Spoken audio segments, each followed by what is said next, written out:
कभी भी दिनचर्या में फर्क नहीं पड़ने देगा, चाहे जैसी स्थिति हो, चाहे जैसे शरीर नहीं उठ पा रहा तो उसका चिंतन भागवती करने लगेगा, जिसे हम बहुत सरल समझ रहे, बहुत सुख समझ रहे, बहुत ध्यान का इसलिए विषय है, ये नींव है हमारे अध्यात्म की, हमारे परमात्मा की।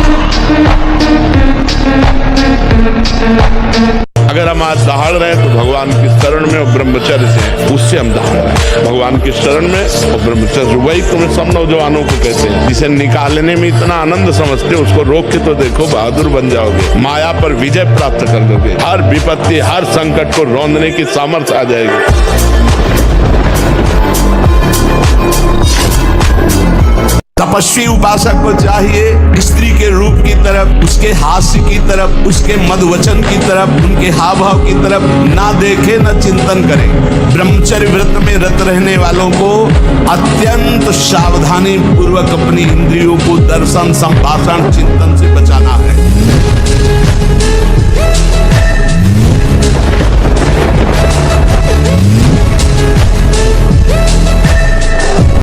हमें और जोश आना चाहिए।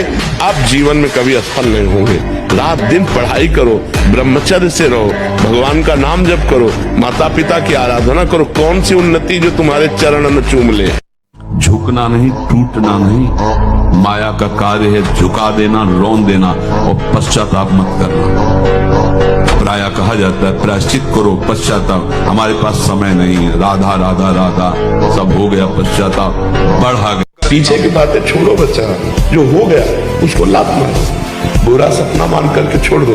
अब आज से अपना नया जीवन चलाओ। आपके चेहरा देखने से लगता है कि आप बहुत ही ओवर थिंकिंग करते हो, आप बेकार का चिंतन करते हो। पीछे तो समय नष्ट हो गया है, अब आज के वर्तमान के समय को पीछे का चिंतन करके हम नया ताजा समय को क्यों नष्ट करें। आपको और कोई नष्ट नहीं कर रहा, इस समय आपका चिंतन नष्ट कर रहा है, उसको संभालो, भगवान का चिंतन करो। जो होना था हो गया, ये अंदर का चिंतन सुधारो।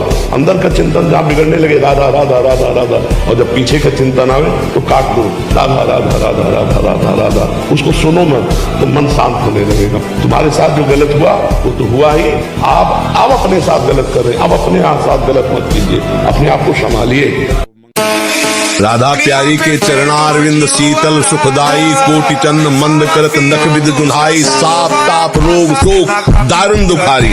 प्रियाजू के चरणों के कोई भी साप उसके ऊपर लागू नहीं, कोई भी ताप न दैहिक न दैविक न भौतिक, और कोई भी पाप उसका स्पर्श। मालिक नहीं जान रहा क्या जिसकी शरणागति में? वो सर्वज्ञ नहीं क्या? वो यदि हमें कामी रखना चाहता है तो मुझे कभी निष्कामी नहीं होना, मुझे रोगी रखना चाहता मुझे कभी स्वस्थ नहीं होना। मुझे जैसा मेरा मालिक पसंद करेगा मैं वैसे रूल करूंगा, वैसे स्वांग करूंगा। 2 लाइन बोला था, उसी में पूरा अध्यात्म है। विद्यार्थियों को सबसे पहले ब्रह्मचर्य पर दृष्टि देनी चाहिए। सबसे पहले अगर ब्रह्मचर्य सुरक्षित है तो स्मृति, शरीर बल, सब बल जागृत हो जाए। नियम पर बहुत ध्यान दीजिए। अगर नियम है 1:45 बजे उठने का, स्नान का, तो 1:45 बजे ही उठना चाहिए, 2 नहीं बजना चाहिए। ब्रह्मा को जिसने बनाया उसी का तू अंश है, तू अजर है, तू अमर है, तू अविनाशी है, तू अजन्मा है, तू नित्य है, तू परमात्मा स्वरूप है। तेरा विनाश करने में कोई भी समर्थ नहीं है, स्वयं भगवान भी। मन हमें कैसे दस्तखत करने के लिए राजी करता है, कुछ नहीं बिगड़ेगा, बस देखना है। जहां इसको विषय संयोग होने का अवसर दिखाई दिया, तहां ये मन बुद्धि को इस तरह से आकर्षित करता है कि सुना है शास्त्र गुरुजन कहते हैं कि सुख नहीं है, पर अगर हम इसे एक बार भोग लेते तो हमें पता चल जाता कि सुख नहीं, फिर हम अपने मन को समझा देते। यही हमारे फंसाने की चाल है। देखो आपके पीछे के कर्म प्याज जैसे बदबू वाले जमा है गोदाम। ऊपर से यदि केसर और कपूर लाद दिया जाए तो केसर और कपूर की गंध प्याज को नष्ट करके अपना प्रभाव दिखा दे। नाम जब कीर्तन कथा वार्ता ये है केसर कपूर, लाद दो अपने पूर्व पाप के ऊपर, भगवान नाम का वजन सब दब जाएगी उसकी दुष्प्रवृत्तियां। और ब्रह्मचारी के नेत्र नेत्र बोलते हैं, जैसे जंगली सिंह के नेत्र ऐसे ब्रह्मचारी के नेत्र होते, उसके नेत्र में पावर होता है, एक दबाव पक्ष होता है, और जिस पर नेत्र डाले तो एक बार झुक जाए सामने वाले के। ब्रह्मचारी का ऐसा पावर। तमोगुण रजोगुण का विकार, काम क्रोध लोभ मोह मत्सर अभिमान, इन शत्रुओं को पराजित करने के लिए, आत्मानंद में स्वराज्य पर स्थित होने के लिए इंद्रियों का संयम ब्रह्मचर्य अत्यंत आवश्यक है। ब्रह्मचर्य का विमल प्रताप प्रकट होता है, वीरवान बलवान होता है, विद्वान होता है, तपस्वी होता है। ब्रह्मचर्य में अलौकिक अमानुषिक शक्ति जागृत हो जाती है।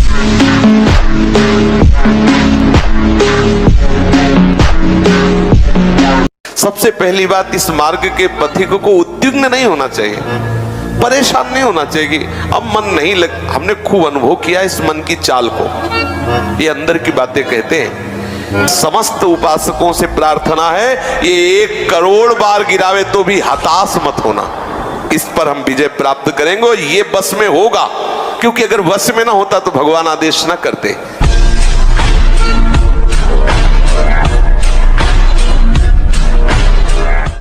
कि ना कोई भय स्वीकार करो, डरो मत माया से। देखो भगवान के वचन, ना किसी के सामने दीन हो। भक्ति की दैन्यता अलग है, विषयों की दीनता नहीं।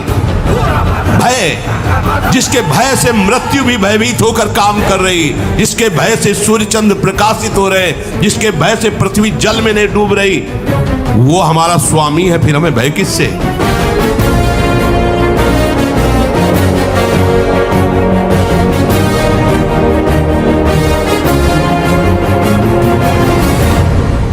ऐसे निराशा भरी मानव जिंदगी यार किस काम की।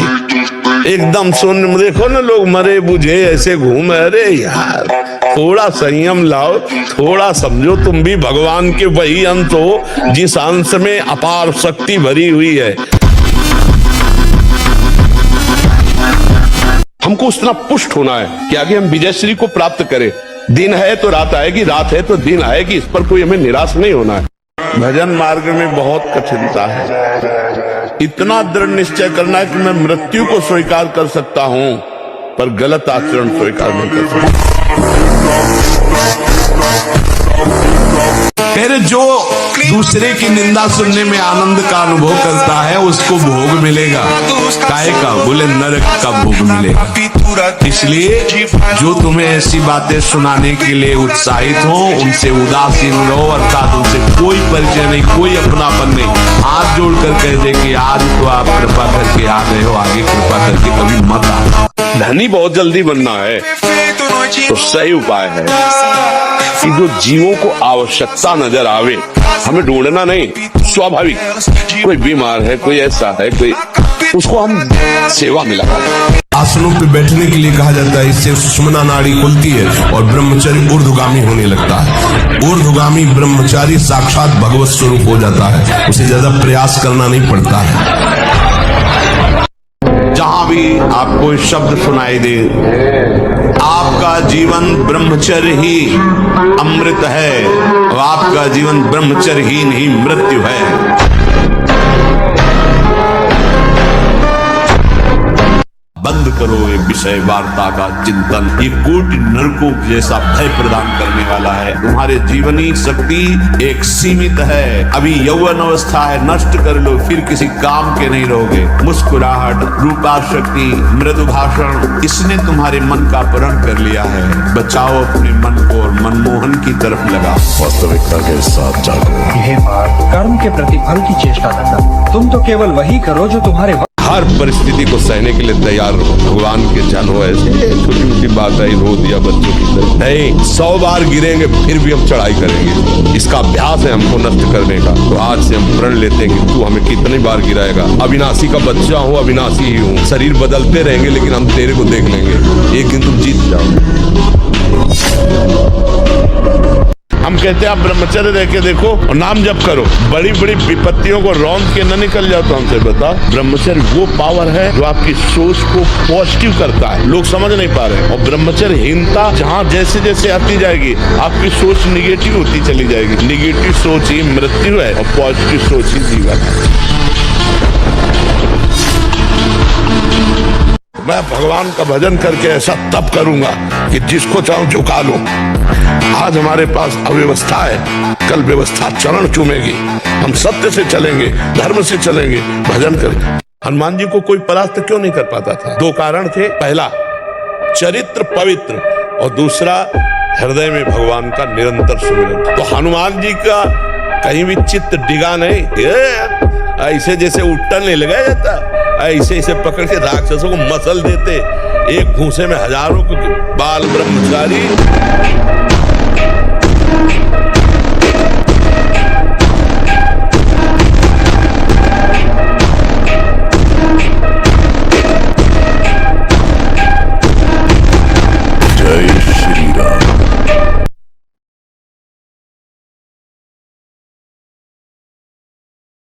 अब एक पुत्र को तुमने नष्ट किया, दूसरों को तुम्हारा कर्म नष्ट करेगा। हे भगवान, एक ही लड़का था, तुमने छीन लिया। हाय हाय, उस समय हाय हाय नहीं आया जब गर्भस्थ मारा था।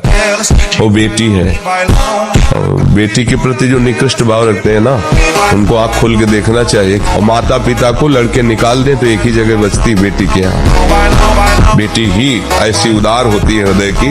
तुम कहाँ से पैदा हुई? अगर कन्या ना होती, तुम्हारी माँ कन्या किसी की ना होती, तो तुम कहाँ से आ जाती? तो जो भगवान का नाम निरंतर रटते, उनमें दिव्य शक्ति जागृत हो जाती। जैसे दो लकड़ियों के बार बार घर्षण से अग्नि उत्पन्न हो जाती, शक्ति। देखो ना, दो पत्थरों को आप रगड़िए तो उनमें चिंगारी पैदा हो जाएगी। तो दिव्य चिदानंद में नाम जब हमारी जिह्वा पे रगड़ होती है, उसमें ऐसी महान शक्ति जागृत होती। ज्ञान, भक्ति, वैराग्य, विपत्ति, दुख का नाश सब अच्छे से समझ लो। मुस्कुरा के, प्रेम व्यवहार दिखा के फिर तुमको अधीन किया जाएगा। माया भगवती बहुत बलवती है, ऐसे करके फिर ऐसे प्रहार करती है, क्योंकि साधक बहुत प्रवीण है। ऐसे में अपने को बचा लेगा, लेकिन ऐसे में बचाना बहुत। जवानी जो है ये व्यतीत होनी चाहिए तपस्या में, जलने में व्यतीत होनी चाहिए, तो बुढ़ापा में वर्षा हो जाएगी। जलोगे तपोगे तो वर्षा हो जाएगी। और अगर पहले भीजे भोगों में पड़े रहोगे तो बुढ़ापा में सड़ोगे।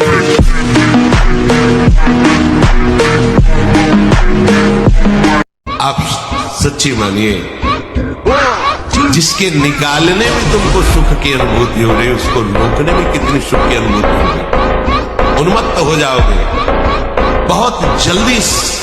आपके यहाँ सारे के सारे करण भगवदाकार होने लगेंगे यदि आप ब्रह्मचर्य का पालन करेंगे। शरीर स्वस्थ, हल्का, मन प्रसन्न, नींद आदि पर विजय।